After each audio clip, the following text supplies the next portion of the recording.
당분간 의사가 증시 방향을 결정한다? 심지어 모든 전략이 무의미한 시장이라는 말까지 나오고 있는데요. 이 상황에서 요즘 시장 상황과 또 우리 대처 방법 한번 얘기해 보겠습니다. 요즘 미국 증시가 계속해서 변동성이 큰 편입니다. 오늘 새벽에도 연준 의장이 한마디 한 것 때문에 증시가 휘청이기도 했는데요. 보시는 것처럼 연준 의장이 상당히 의미심장한 말을 해버렸죠. 물가 상승, 그러니까 인플레이션이 일시적이라고 여태까지 했었는데 그 말을 철회하겠다, 취소하겠다. 이 말에 증시가 화들짝 놀랐는데 야, 이거 물가 상승 심상치 않은데라고 연준 의장이 인정을 해버리니까 시장이 놀란 거죠. 아, 그러면 큰일 났다. 물가 잡으려면 금리 상승, 돈 거두기 한다는 얘기인데 이 발언과 함께 다우, 나스닥, S&P 500 3대 지수가 거의 지금 똑같이 움직이는 걸 알 수 있습니다. 일단은 하락한 채로 또 마감을 했는데요. 요즘 시장이 하루는 급등했다가 하루는 급락했다가 이런 요동치는 상황을 이어가고 있습니다. 당분간 그럴 것 같은데요. 초반에 연준 의장이 이 말을 하고 나서 증시가 요동치니까 옐런 재무부 장관도 옆에 있었는데 실제로 이 말을 한 건 아니지만 이런 느낌으로 째려보고 있죠. 말 조심하세요. 주식시장 흔들리잖아요. 이렇게 하니까 이제 연준 의장도 그 발언 이후에 그럼 일단 2주 뒤에 보자. 이렇게 시간을 벌어보겠다라는 의도로 일단 2주 뒤 원래 예정되어 있던 12월 중순 FOMC 회의에서 얘기를 하겠다. 그 전까지는 좀 지켜보자. 이렇게 말을 한 거죠. 그래서 테이퍼링, 금리 인상 이런 것들 그때 가서 제대로 결정하자. 또 이 오미크론 변이 바이러스 7일에서 10일 정도면 대략 파악될 것 같다. 그 전까지는 알 수가 없다. 연준 의장이 직접 발언한 거고요. 이제 시장이 놀랄까봐 수습하는 멘트도 날려졌습니다. 2020년 3월과 같은 상황 없을 것. 이렇게 발언하면서 일단 시장이 더 급락하는 건 멈췄거든요. 일단 또 지켜보자 이렇게 한 상황인데요. 그래서 제가 캘린더도 보여드렸는데 2주 정도 시간은 좀 필요할 것 같다. 그래서 그게 공교롭게도 어제 연준 의장도 똑같은 말을 했고 그 날짜가 대략 12월 둘째 주 정도 되겠죠. 그러니까 그 전까지는 지금 보신 것처럼 연준 의장이든 주요 인사 혹은 유명 기관 영향력 있는 사람이 나와서 한마디 할 때마다 요동치는 그런 변동성 장세가 이어질 수밖에 없지 않을까 하는 생각이 좀 들었고요. 또 연준 의장이 말해준 것처럼 12월 14, 15일 날 FOMC라고 하는 정책을 결정하는 회의가 있으니까 이때까지는 오히려 불확실성 때문에 투자자들이 많이 헷갈려 하다가 이제 이때 이후에 본격적으로 방향성이 나오지 않을까 이렇게 생각을 하고 있고요. 결론적으로 제 개인적인 생각부터 말씀드리면 이제 이 2주 동안이 좋은 주식을 매수할 수 있는 기회가 아닐까 생각을 하면서 좀 지켜보고 있는데요. 아마 이 영상을 보시는 분들도 상당히 헷갈리실 수 있을 것 같습니다. 오죽하면 기사도 이렇게 나왔습니다. 연준이 스텝이 꼬여버렸다. 왜냐면 지금 더 이상 테이퍼링, 금리 인상 이런 것들 늦추면 인플레이션이 지속된다. 이런 상황이고 물가 잡아야 되는데요. 그렇죠? 근데 또 너무 서둘러도 오미크론 바이러스가 어떨지도 모르는데 경기 침체와 함께 또 금융시장에서는 주식시장 급락이 올 수도 있으니까 연준 의장 입장에서도 진짜 난감한 상황인 것 같습니다. 그러다 보니까 변동성도 커지고 있는 상황인 것 같고요. 참고로 이 연준 의장이 오늘 이 발언을 할 때 공개 저격한 사람이 있습니다. 바로 엘살바도르 대통령인데요. 이 엘살바도르 대통령이 연준 의장 발언하는 라이브 영상을 그대로 링크 걸면서 뭐라고 하냐면은 아니 뭘 고민하냐 돈 찍는 거 멈추면 된다. 물가 폭등 막으려면 지금 당신이 상황을 더 악화시킬 뿐이다. 진짜 간단한 일인데 그걸 못하냐 하고 있는데 이 엘살바도르 대통령이 왜 이렇게까지 말하냐면은 아마 들어보셨을 거예요. 최근에도 아주 화제가 됐던 일이 있었죠. 이 엘살바도르 대통령이 세계 최초 비트코인 도시 건설하겠다 이렇게 포부도 밝힌 공식 행사까지 한 대통령이죠. 그리고 전 세계 처음으로 법정 통화로 비트코인을 채택한 나라이기도 하고요. 역사를 써내려고 있는 나라인데 보시면 비트코인 시티 만들겠다. 되게 젊죠. 힙한 복장을 하고 저는 이제 처음 보고 래퍼인 줄 알았습니다.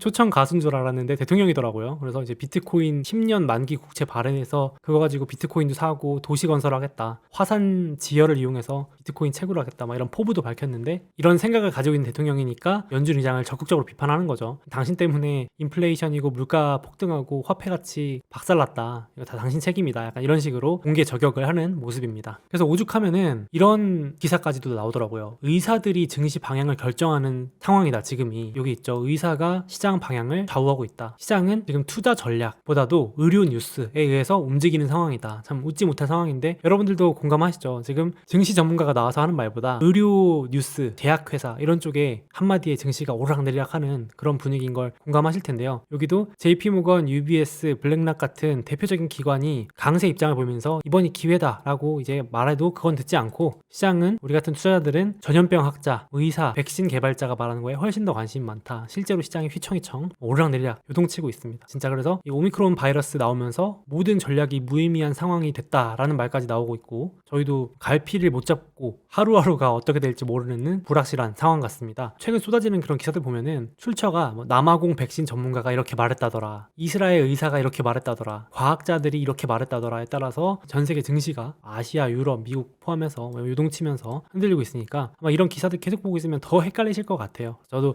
사실 이런 뉴스들은 거의 최대한 안 보려고 하는데, 이 그래프가 금리 인상 예측하는 그래프인데 예측이 요동치고 있습니다. 거의 도박 사이트 예측하는 것 마냥 변이 바이러스 나왔다니까 바로 금리 인상 확률이 급락했다가 또 오늘 파월 의장이 물가 상승이 일적인 게 아닌데 라고 하니까 또 금리 상승 기대가 올라가기도 하고, 또 향후에 어떻게 될지 한치 앞이 안 보이는 상황이고요. 그러다 보니까 지금 여기 보시는 게 변동성 지수라는 겁니다. 일명 빅스 지수인데요, 공포 지수라고도 불리죠. 보통 이게 급등할 때 시장이 하락하거나 크게 요동치는 모습을 보이는데, 이 변동성 지수 빅스 지수가 여기 확대한 모습입니다. 이게 지금 거의 27 이 정도를 기록하고 있는데, 이게 보통 시장이 안정세를 보일 때는 20 밑에서 움직입니다. 10에서 20 사이에 있으면 시장이 되게 안정적이고 상승을 유지하는, 우상향을 유지하는 걸 나타내는데, 이렇게 20이 넘어가면 되게 요동치고 있다는 걸 의미하거든요. 시장이 되게 전망을 불투명하게 보고 있다는 뜻도 되고요. 그래서 올해 초에 30을 넘었던 적이 딱 한 번 있는데, 올해 들어서 변동성이 최고 수준으로 지금 다시 올라가고 있습니다. 그러니까 개인적으로는 이렇게 변동성이 커질 때일수록 더 차분하게 대응을 해야 되지 않을까. 어떻게 보면 차라리 아무것도 안 하는 게 더 나을 수도 있는 상황입니다. 왜냐면 예를 들어서 이런 겁니다. 떨어질 것 같아서 패닉셀에 동참했는데 그러니까 싸게 던진 거죠. 근데 갑자기 또 다음날 급등해요. 그러면 또 이제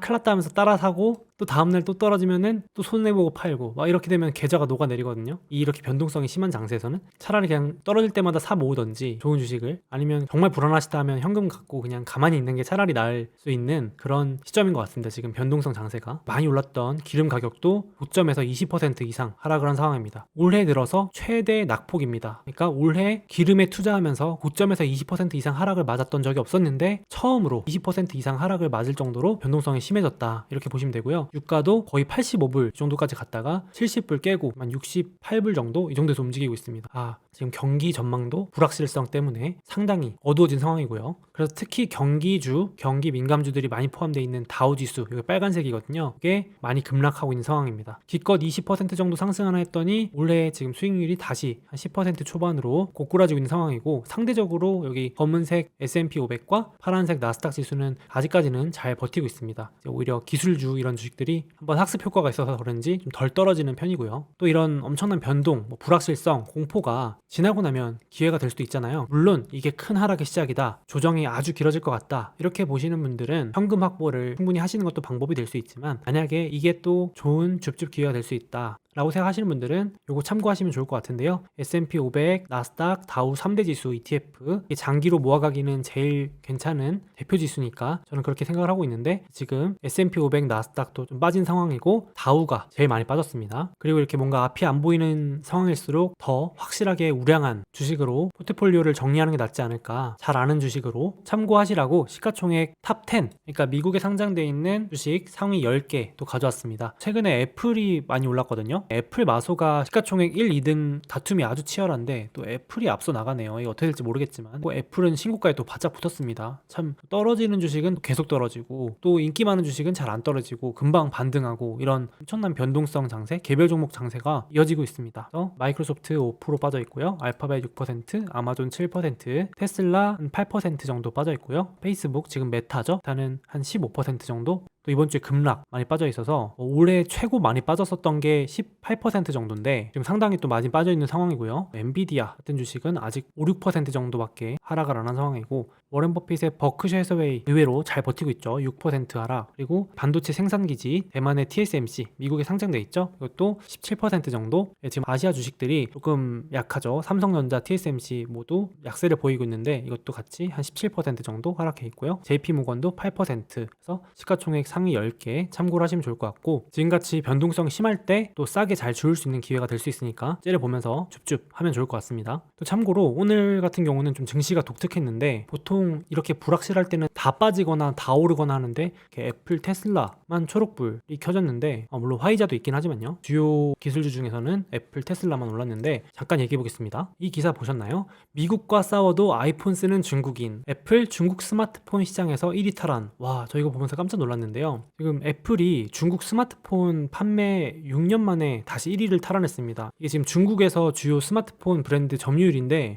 애플이 2015년에 1위하고 그 위에는 검은색 그래프 바닥에 있는 거 보이시죠? 점유율이 하위권이었는데 이번에 확 치고 올라가지고 22%. 와, 애플이 중국에서 스마트폰 판매 전체의 22%를 차지할 정도면 진짜 엄청난 것 같습니다. 이 기사에서도 중국산 스마트폰 난타전, 그러니까 자기네들끼리 치고받고 싸우는데 오히려 거기서 최대 수혜는 애플. 사람들 뭐 애플 매번 불매 운동한다, 반 애플, 미중 갈등 심화된다 이렇게 하는데 역시 이 애플의 브랜드 가치와 소비자들의 충성도 이런 거는 미중 갈등 이런 걸 뛰어넘는 것 같습니다. 그래서 보시면 주요 브랜드, 상위권 브랜드 오포, 비보, 샤오미 이런 애들은 다 판매량이 줄었거든요. 연간으로도 거의 다 감소했는데 세상에 애플은 뭐 압도적인 숫자로 증가, 연간으로도 증가 엄청납니다. 그러니까 이거 보면서도 시장 상황 가지고 흔들릴 게 아니라, 그러니까 애플이라는 기업을 좋게 보면 애플은 역시 돈 잘 벌고 이렇게 엄청난 브랜드 가치와 충성도 높은 고객들을 가지고 있구나, 이렇게 한 번 더 생각을 하면은 불안함이 좀 줄어들지 않나, 마인드 컨트롤이 되지 않나 이렇게 생각을 합니다. 또 공교롭게도 공통점입니다. 아까는 아이폰이었지만 테슬라도 해당이 되는데, 미국과 싸워도 아이폰, 테슬라에 열광하는 중국인, 테슬라는 미중 갈등 무풍지대, 테슬라 상하이 공장 생산 늘린다. 와, 지금 아이폰도 수요가 견고하고 심지어 지금 공급망 이슈만 아니었으면 훨씬 더 많이 팔았을 거란 얘기가 나오거든요. 테슬라도 중국에서 인기가 엄청 많다고 합니다. 오죽하면 밀려드는 주문에 증산을 추진한다고 합니다. 그러니까 이제 중국 현지에 있는 상하이 공장에 4,000명 추가 고용하겠다, 일자리 창출, 완전 중국 현지에서도 좋아할 수밖에 없을 것 같고, 기사 보시면 뭐 미중 갈등이 뭔가요? 테슬라 중국에 공장 또 짓나 하면서, 지금 테슬라 입장에서도 이 중국이 지난해 기준으로 전 세계 판매량의 30%, 그러니까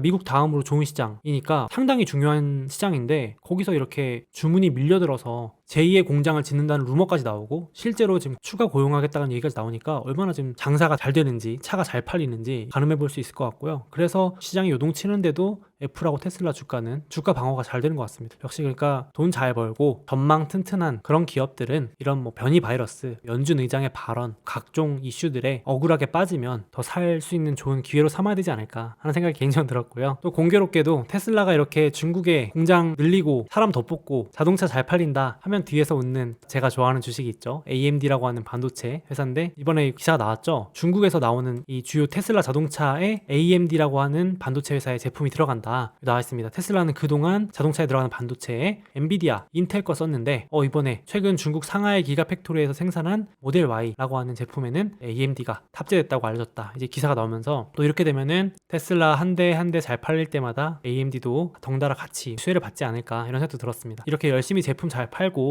돈 잘 벌고 있는 주식들은 하락하면 또 기회지 않을까 생각을 해보고요. 그래서 제가 실제로 이렇게 변동이 심하거나 조정이 오거나 악재가 터져서 뭔가 하락했을 때 부지런히 이걸 째려보거든요. 이 리스트 만들어 놓은 걸 가지고 혹시 또 더 살 수 있는 기회 안 오나 이러면서, 개인적으로는 조정장에 부지런히 움직이고 상승장에서는 그냥 가만히 있습니다. 그래서 지금 좀 부지런히 보는 편인데, 여러분들한테 자료를 이렇게 공유를 해드리려고 합니다. 지금 아쉽지만 애플은 또 신고가에 어느새 바짝 붙었고요. 참 올해 애플 또 재미없다 그랬는데 애플이 어느새 또 시장을 뛰어넘었습니다. 이거 보면 참 주식은 또 기다림의 문제인지, 또 애플이 올해 잠잠하더니 막판 가서 이렇게 또 불을 뿜어주는 모습이고, 좀 전에 말씀드린 AMD라고 하는 반도체 회사도 제가 주요 관심 종목에 넣어놓는 종목이라서 여기 참고하시라고 넣어놨습니다. 역시 이렇게 또 저만 좋아하는 주식이 아니고 사람들이 많이 관심 갖는 주식이라 그런지 또 지금 고점에서 3%, 4% 정도밖에 안 빠져 있어서 절호의 기회라고 보긴 조금 아쉬운 상황이고요. 또 혹시 관심 있는 주식 있으시면 이 표를 참고하시면 좋을 것 같고요. 그 외에도 혹시 몰라서 시가총액 상위 우량주 한 20개 정도 여러분들이 많이 관심 가지시는 주식 위주로 골라서 가져왔습니다. 그래서 여기 순서대로 크기 순이니까 쭉 보시고, 여기 고점에서 많이 빠진 주식들이거나 좋아하는 주식들이 있으시면 참고하시면 좋을 것 같고, 이 MDD라는 것은 올해 들어서 과거에 최고점에서 가장 많이 빠진 게 얼마만큼인가, 이걸 보여주는 자료라고 보시면 될 것 같습니다. 예를 들어서 반도체 장비 1등 회사인 ASML 같은 경우는 지금 11% 정도 빠져 있는데요. 지금 좀 조정을 받고 있습니다. 근데 올해 중에 아마 이게 10월 달이었을 텐데요. 올해 고점에서 가장 많이 빠졌었던 게 한 20% 정도 되는구나, 이렇게 파악하실 수 있습니다. 변동성을 파악하는 참고 자료라고 보시면 될 것 같고요. 그래서 앞서 말씀드린 것처럼 한 12월 둘째, 셋째 주 정도 되는 중순까지는 이런저런 핑계를 가지고 변동성을 계속 좀 보이지 않을까. 그래서 이럴 때 막 뉴스 보면서 잘못 대응했다가는 우리도 스텝이 꼬일 수가 있거든요. 싸게 팔고 비싸게 사고 이런 실수를 반복할 수 있으니까 좀 차분하게 지켜보면서 좋은 기회가 오면 사고 아니면 말고, 이런 생각으로 차분하게 대응을 하는 게 어떨까 싶습니다. 만약에 또 불안하신 분들은 현금 비중을 유지하면 확실히 멘탈 관리하는 데 도움이 되더라고요. 저 같은 경우도 그래서 의도적으로 현금 비중 한 10%에서 2% 정도는 딱 가지고 있습니다. 혹시 또 어떤 일이 생길지는 모르는 거니까 현금을 일부 가지고 있으면 또 불안함도 줄어들고 충동적으로 매매하는 일도 줄어들더라고요. 그래서 이거 참고해 주시면 좋겠습니다. 잠깐! 설마 아직도 미국 주식 수수료 다 내고 하시는 건 아니죠? 이베스트 투자증권 계좌 개설하시고 이벤트 신청하시면 부담 없는 수수료 0.07%로 우대받으실 수 있습니다. 당연히 실시간 시세도 무료로 제공됩니다. 그리고 저의 책을 드리는 이벤트도 있는데요. 계좌 개설하실 때 이벤트 코드에 소모임 입력해 주시고 딱 100만원 이상만 거래해 주시면 모든 분들께 이 책을 증정해 드립니다. 자, 꿀팁입니다. 50만원어치 주식을 샀다가 50만원어치를 팔아도 100만원 거래 금액이 채워지겠죠? 이건 우리끼리만 아는 비밀로 하시죠.